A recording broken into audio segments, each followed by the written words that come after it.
नमस्कार साथियों, मैं गुरुजी GLC टॉप 50 IAS से स्वागत अभिनंदन आप लोगों का। आज अपन जो है मेंस आंसर राइटिंग प्रोग्राम देखेंगे कि मेंस में आंसर की स्किल्स क्या होती है। जो मेंस के आंसर राइटिंग प्रोग्राम है वो एक स्किल है, कौशल है। इसका पहला बिंदु ये रहता है कि आपका कंटेंट जो है वो बेहतरीन तरीके से प्रिपेयर हो, उसके साथ ही आपकी डिलीवरी जो है उस प्रश्न की मांग को बेहतर तरीके से पूरा करती हो। तो अपन कुछ सैंपल अभ्यास प्रश्न हैं, उनके साथ इस डिलीवरी को देखेंगे। चले बढ़ते हैं अपन आगे। MPPSC mains 2021 paper 1 part B unit 1, इसके कुछ क्वेश्चन हैं। उन क्वेश्चन के साथ अपन अभ्यास करेंगे और सीखेंगे कि किस तरीके से इसे तैयार करते हैं। कुछ ऐसे नियम हैं, उन नियमों का पालन हम लोगों को हमेशा करना चाहिए। उनको अपन देख लेते हैं। अभ्यर्थियों को अपने उत्तर निर्धारित शब्दों की सीमा से अधिक नहीं लिखना चाहिए। इसका उल्लंघन करने पर, जैसे तो टेस्ट का है लेकिन सच में अंक काटे जाते हैं। ठीक है, दी गई लाइनों के भीतर ही लिखें, खाली स्थान पर कृपया ना लिखें। जो आपकी मेंस की कॉपी होती है उसमें जो हाशिए होते हैं, साइड के जो एरिया रहता है, उसमें आपका आंसर नहीं जाना चाहिए। ठीक है, कभी कभी कुछ विद्यार्थी जो है एक बहुत विशेष कार्य करते हैं। देखो, सारी चीज़ें सीखने, क्या करना है और क्या नहीं करना, वो दोनों चीज़ें समझनी है। जैसे मैं जो मेंस आंसर राइटिंग की कॉपियाँ चेक करता हूँ और मेरी ऑनलाइन मेंस टेस्ट सीरीज़ जो है उसमें हर साल लगभग बहुत बढ़िया क्राउड होते हैं और बच्चों से मैं भी सीखता हूँ उसमें। तो मैंने पिछली बार जो अभी ये लास्ट एग्जाम में मैंने जो मेंस आंसर राइटिंग देखी थी, तो चूँकि मैंने स्पेस लिमिटेड दिया था तो बच्चे क्या करते, एक लाइन यहाँ लिखी, एक यहाँ लिख दी, एक यहाँ लिख दी। ठीक है, उसी स्पेस में उन्होंने 3 लाइन बना ली। तो ऐसा कदापि नहीं करना है, ये बहुत बैड इंप्रेशन डालता है, आपके पूरे स्कोर को ख़राब कर देता है। तो ऐसी गलती आप लोगों को बिल्कुल भी नहीं करनी है। नेक्स्ट अपन देखते हैं क्या है कि पहचान चिन्ह कॉपी पे अंकित नहीं करते हैं। दिए गए निर्देशों को अपने को ध्यान में रखना है। ठीक है, अब अपन देखते हैं ये टेस्ट सीरीज, इसके बारे में तो बाद में अपन बात कर लेंगे एक बार और। क्वेश्चन देखते हैं। सबसे पहला क्वेश्चन आपका आ रहा है भूकंप को लेके। अब जैसे आप मान के चलिए कि भूकंप को लेके आपका क्वेश्चन आया, ठीक है, तो भूकंप पे आपको 3 मार्क में क्या लिखना है। अब चूंकि ज्योग्राफी का क्वेश्चन है, अब सबसे बड़ी इंपॉर्टेंट बात यहाँ पे जो है वो आप देखिएगा कि जो 3 मार्कर हैं या 3 मार्क्स के जो क्वेश्चन हैं आपके, 20 वर्ड्स जो है पूरा आपका, इसका आंसर आपको पूरा इम्पैक्ट करता है।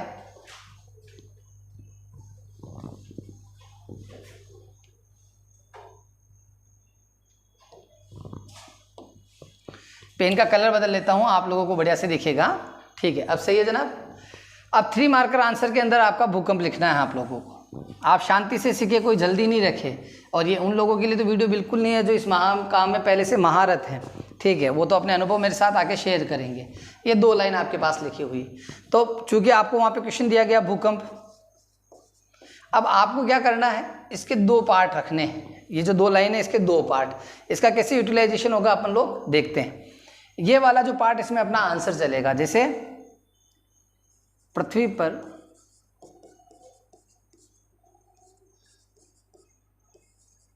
समस्थिति असंतुलन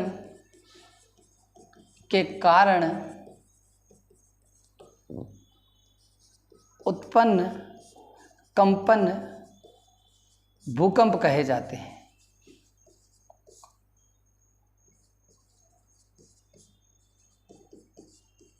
ठीक है, इससे लाइन लंबी होती है। मापन जो आपका रिक्टर स्केल है उसके ऊपर आपने, ठीक है, यहाँ पे आपने क्या कर दिया, ये वाला जो पार्ट है इसमें आपने इसका मैप ड्रॉ कर दिया। जैसे ये पृथ्वी का पार्ट है, यहाँ आपने भूकंप का उद्भव केंद्र बना दिया। ठीक है, आपने यहाँ फोकस बना दिया कि यहाँ से भूकंप निकल रहा है, और ये आपने ईपी सेंटर बना दिया यहाँ पे इस जगह, और यहाँ पे आपने ईपी सेंटर लिख दिया। यहाँ पे आपने फोकस लिख दिया। इंग्लिश में नहीं लिखना, हिंदी मीडियम वाले हिंदी में लिखें, इंग्लिश मीडियम वाले इंग्लिश में लिखें। ठीक है, तो ये आपने एक ड्राइंग यहाँ पे दिखा दी। तो ये आंसर क्या हो गया, एक परफेक्ट आंसर हो गया। अब जिसे वहाँ पे आप लिखेंगे तो यहाँ तो मैंने 4-5 शब्द ही लिखे हैं, आप जब लिखेंगे तो आप मापन रिक्टर स्केल पे, ठीक है, या इसका अध्ययन सिस्मोलॉजी में किया जाता है, वो ज़्यादा बढ़िया फैक्ट रहेगा कि अध्ययन सिस्मोलॉजी में, ठीक है। ये तरीका आपको ध्यान में रखना है और इस तरीके से जैसे मैंने यहाँ नीचे अटैच किया ऐसे आपको आंसर को अटैच नहीं करना है। आइए अपन आगे के क्वेश्चन की ओर बढ़ते हैं। इसको भी अगर आप लोग चाहें तो अपन एक बार डिस्कस कर लेते हैं, क्योंकि ये भी आपके लिए बहुत इंपॉर्टेंट है। आराम से रुक के आप सुने इस चीज़ को। यदि आप MPPSC मेंस को बहुत अच्छे से पढ़ चुके हैं, 1-2 मेंस लिख चुके हैं, या आपको लगता है कि अपन इतना एक्सपेंसेस कोचिंग क्लासेस में नहीं कर सकते हैं, तो चूंकि आप सभी लोग जानते हैं मेरी शुरू से एक आदत रही है अनपेड रूप से भी बच्चों के लिए बहुत बड़े स्तर पर काम करना। मैंने पेपर 1 से लेकर पेपर 6 तक प्रत्येक टॉपिक का एक बहुत ज़बरदस्त क्वेश्चन बैंक बनाया है, जो बहुत लैंग्वेज में है, इंग्लिश मीडियम में भी, हिंदी मीडियम में है। ये उसी का सैंपल है जिसके क्वेश्चन हम लोग देख रहे हैं, ठीक है। तो ये केवल अंडर 500 रुपीज़ का कोर्स है, जिसमें आपको प्रत्येक टॉपिक का पूरा क्वेश्चन बैंक मिलेगा। जैसे ये जो क्वेश्चन बैंक है, जैसे ये किस टॉपिक का है आपका, ज्योग्राफी का, इसमें शुरू में मेंशन होगा भूकंप, सुनामी, ज्वालामुखी, चक्रवात। तो अभी तक जो अन्य परीक्षाएं जो भी हुई है 2014 से लेके 2020 तक, उनमें इस टॉपिक से संबंधित अगर कोई प्रश्न आया है 20 वर्ड्स 5 मार्कर या 11 मार्कर में, तो उसको यहाँ रखा गया भूपेंद्र जी, ठीक है। उसके साथ ही इस टॉपिक से और कौन से इंपॉर्टेंट क्वेश्चंस बन सकते हैं, उन सारे क्वेश्चनों को भी यहाँ रखा गया है। अब अगर इन क्वेश्चन बैंक को आप बहुत अच्छे तरीके से 5-5, 6-6 घंटे डेली देकर 2 महीने में कंप्लीट करते हैं, ठीक है, आपको इस प्रश्न का उत्तर ढूंढना है और बेस्ट तरीके से आंसर लिखना है। आपका पूरा सिलेबस बाइंड अप हो जाएगा। एग्जाम में आने वाले सभी इंपॉर्टेंट क्वेश्चन, महत्वपूर्ण प्रश्न और सिलेबस के अन्य प्रश्न भी इसमें पूरे कंप्लीट हो जाएंगे। इससे भी ज़्यादा इसमें हम लोगों ने किया है, topic to topic question bank बनाने के साथ ही हमने यूनिट वाइज भी क्वेश्चन बैंक बनाया है। उसके बाद हमने जो आपका पार्ट है, जैसे हिस्ट्री पार्ट ए हो गया, ज्योग्राफी पार्ट बी हो गया, तो उसके भी 3-3 पेपर बनवाए हैं ताकि आप अभ्यास कर सकें। फिर उसके बाद हमने FLT भी बनाए हैं, पेपर 1 के 3 FLT, 2 के 3 FLT, 3-3 FLT भी बनाए हैं। तो आप इस क्वेश्चन बैंक के साथ 6 घंटे रोज खर्च करते हुए आप अध्ययन अगर स्टार्ट करते हैं तो 2 से 2.5 महीने में आप अपने सिलेबस को सेल्फ स्टडी के माध्यम से भी कंप्लीट कर सकते हैं। बस आपको इसको पूरे मनोयोग के साथ तैयार करना है, ठीक है। इसमें अब आपको क्या रहेगा, एक मेंटरशिप जो मिलती है वो तो आपको ऑनलाइन के माध्यम से GLC से शुरू से प्राप्त होती रही और आगे भी मिलती रहेगी। इसकी ई-नोट्स ही रहेंगे, आपको इसकी प्रिंट निकालने की आवश्यकता नहीं है। 6-7 हज़ार पेज रहेंगे, तो उसका प्रिंट मैं नहीं मानता कि इतना एक्सपीरियंस करना ज़रूरी है। वहाँ से आपने क्वेश्चन देखा, अपनी मेंस की कॉपी निकाली, अपना क्वेश्चन लिखा और उसका आंसर लिखना शुरू। जैसे अगला क्वेश्चन अपन देखते हैं, इसके अंदर समस्थिति या आइसोस्टेटिक। आइसोस्टेटिक क्या होती है, तो आइसोस्टेटिक में अगर अपन आंसर देखेंगे, देख लेते हैं, लिख लेते हैं इसका आंसर भी।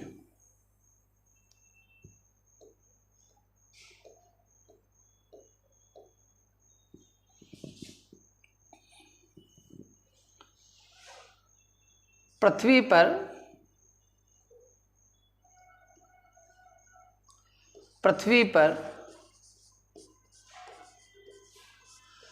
संतुलन की अवस्था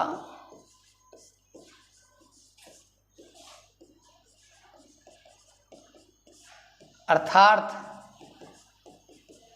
जो भाग धरातल पर ऊंचे हैं वे घनत्व में हल्के हैं,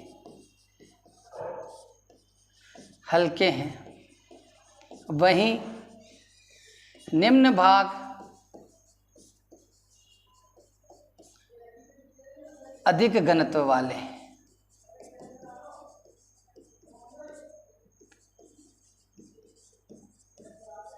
ठीक है, इसे ही समस्थिति कहते हैं।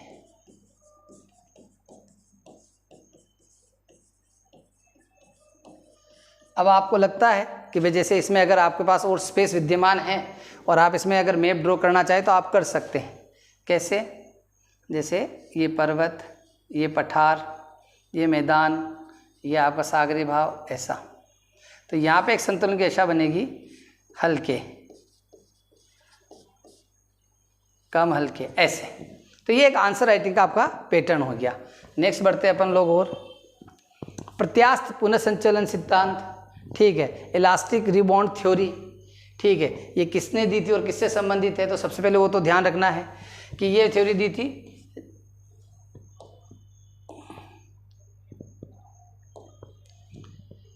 J.F.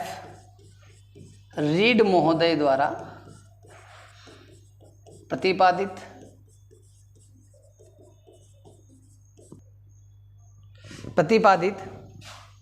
ठीक है,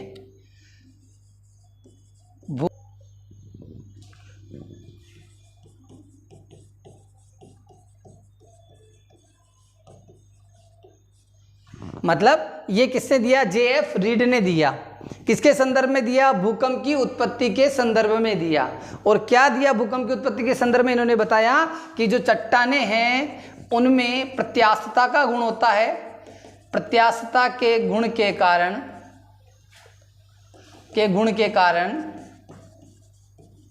जब पुनः अपने स्थान पर आने का प्रयास करती है और इससे जो कंपन उत्पन्न होते हैं ये भूकंप के प्रमुख कारण माने जाते हैं। तो ये आंसर हो गया। ऐसे आपका आगे आप देखेंगे क्वेश्चन आंसर विवर्तन की, ठीक है, भूकंप आने के प्रमुख संकेत, भूकंप मूल, भूकंप केंद्र, ठीक है, प्रत्यास्थ ऊर्जा, भूकंपीय तरंगे, ठीक है। अब जैसे भूकंपीय तरंगों का क्वेश्चन आ गया तो भूकंपीय तरंगे की जो भूकंपीय तरंगे हैं वो 3 प्रकार की होती है।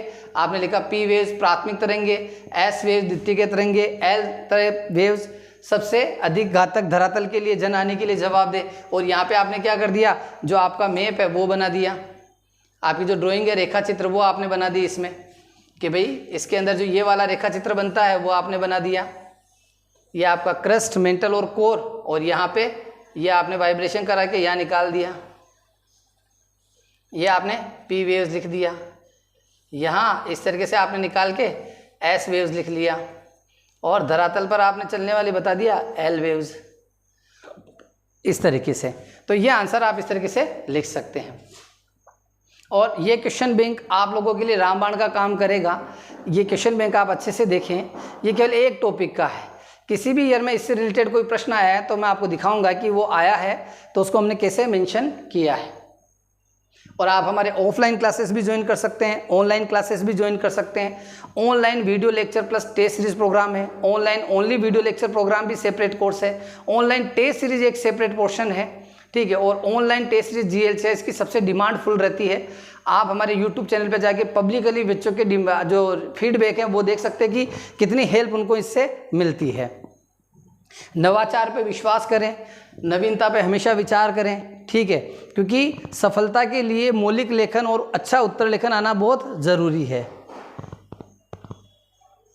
ये इस तरह से क्वेश्चन बैंक है। आप देखिए इस टॉपिक पे पर्याप्त रूप से मात्रा दी गई है, पर्याप्त रूप से मात्रा दी गई है। अब यहाँ पे आप देखिए 97 20 वर्ड्स इसमें निकाले हमने। जैसे अपभू तथा उपभू ये 2018 के एग्जाम में आया था तो यहाँ पे मेंशन हो गया। तो यहाँ आपको एक टॉपिक पे इतने सारे 20 वर्ड्स यहाँ अभ्यास के लिए मिल रहे हैं। इसके साथ ही आप लोग देखेंगे 5 मार्कर में जाके भी, तो 5 मार्कर में भी आपको क्या रहेगा कि सारे पूरे निर्देश सारा पढ़ना, ठीक है, और सारे भूकंप क्या है इसके प्रकार बताइए, ठीक है, या आप और जाके देखेंगे आप भूकंप के क्या प्रभाव है। और ये कोर्सेज जो हैं आप हमारा ऐप डाउनलोड करें GLCIS ऐप, और वहाँ पे जाके आप जब स्टोर पे जाएंगे तो स्टोर पे जाके आपको सारे कोर्सेज नज़र आ जाएंगे। आपको घर बैठे ऑफलाइन जैसा माहौल प्रदान करने के लिए हम पूरा प्रयास कर रहे हैं। 100% आप लोगों को हमारे कोर्सेज में आनंद आएगा। निश्चित रूप से ये आप लोगों के लिए बहुत यूज़फुल होगा। मुझे इतनी मार्केटिंग करना नहीं आता है कि, लेकिन जो अच्छी चीज़ है उसको प्रस्तुत करना ज़रूर आता है कि ये आपके लिए बेहतरीन है। आप देखेंगे 5 मार्कर वगैरह इसमें भी तो कितने सारे प्रश्न हैं आप देखेंगे। अभी मैं दिखाता हूँ सारे क्वेश्चन आप लोगों को।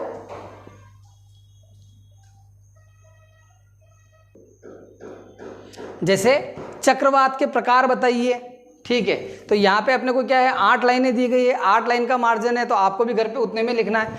एक लाइन में आपने बता दिया कि चक्रवात क्या है, फिर उसके प्रकार आपने बता दिए और मैप ड्रॉ भी कर दिया, ठीक है। और इसकी प्रिंट की कोशिश नहीं करें, आप अपने घर पे आराम से आपके पास जो कॉपी उसमें लिखे, ज़्यादा इन्वेस्ट नहीं करना है। हिंद महासागर में आए सुनामी 2004 के कारण परिणाम बताइए। 2018 में आया और प्रश्न ये शामिल किया गया है, ठीक है। और ये एक सामान्य सा कोर्स है, अगर ये किताब के रूप में अगर मार्केट में निकालते तो निश्चित रूप से मेंस लिखने वाले हर बच्चे के पास ये होती, लेकिन उसका एक्सपेंसेस बहुत ज़्यादा आ रहा था। अपने को अपना उपयोग पूरा होना चाहिए और इस क्वेश्चन बैंक को आप करके 850 प्लस अंकों तक आराम से पहुंच सकते हैं। आपका अभ्यास सही दिशा में हो, आपका आंसर लेखन सही दिशा में हो। और 1990 से 2020 तक के आए हुए सभी प्रश्नों को लेने का पूरा प्रयास किया गया है। 6 महीने के अथक प्रयासों के बाद इंग्लिश मीडियम और हिंदी मीडियम की टीम, जो लगभग 10 से 11 लोग थे, मेरे निर्देशन में हमने इसको पूरा तैयार किया। आपको अपना ऐप डाउनलोड करना है, स्टोर पे जाना है और इस कोर्स को अभी परचेज करना है। क्वेश्चन बैंक में मैंने आपको बताया था टॉपिक वाइज है, यूनिट वाइज है, पार्ट वाइज है, एफएलटी है। ये 3 पूरे आपको यहाँ पे डाले गए हैं ताकि आप अच्छे से अभ्यास कर सकते हैं। निश्चित रूप से आपको ये पसंद आएगा और 100% आप घर बैठे अच्छे से तैयारी करेंगे। बहुत बहुत धन्यवाद साथियों, स्वागत है। ऑफलाइन क्लासेस में भी आप लोग हमसे कांटेक्ट कर सकते हैं। हमारे नए बैचेज 5 जुलाई और 15 जुलाई से स्टार्ट होंगे। अभी ऑफलाइन में हमने हिंदी मीडियम शुरू किया है, इंग्लिश मीडियम का भी 15 जुलाई से सेकंड बैच शुरू करेंगे हम लोग। और ऑफलाइन टेस्ट सीरीज तो हम ऑफ ही कर चुके हैं, क्योंकि हमारे जितनी रिक्वायरमेंट थी, लगभग 200 एडमिशन का स्पेस हमारे पास अवेलेबल था, वो फुलफिल हो चुका है। तो अभी ऑफलाइन में तो अभी नया टेस्ट सीरीज हम लागू नहीं कर रहे हैं। अगर 15 जुलाई के बाद एक हॉल का मैनेजमेंट और हो जाता है तो फिर 200 सीट्स हम लोग निकालेंगे। लेकिन ऑफलाइन जो टेस्ट सीरीज हमारी है उसके सेकंड बैच के लिए आप लोगों को अभी से एनरोल करना होगा। अभी उसके बारे में अनाउंसमेंट भी नहीं किया जा रहा है, लेकिन 1-2 दिन में हो सकता है कि हम इस पर प्लान कर रहे हैं कि 200 बच्चों का ऑफलाइन टेस्ट सीरीज के लिए एक बैच और लिया जाए। ऑनलाइन में आपके द्वारा जो रिस्पॉन्स मिल रहा है और डेली जो आपका रिस्पॉन्स आ रहा है ऐप से, वो बेस्ट है। सबसे मोस्ट सेलिंग कोर्स के अंदर अभी अपना ये आ रहा है। और सेकंड अपना जो 11,000 रुपये का video lecture plus test series वाला आ रहा है। धन्यवाद साथियों, स्वागत, अभिनंदन।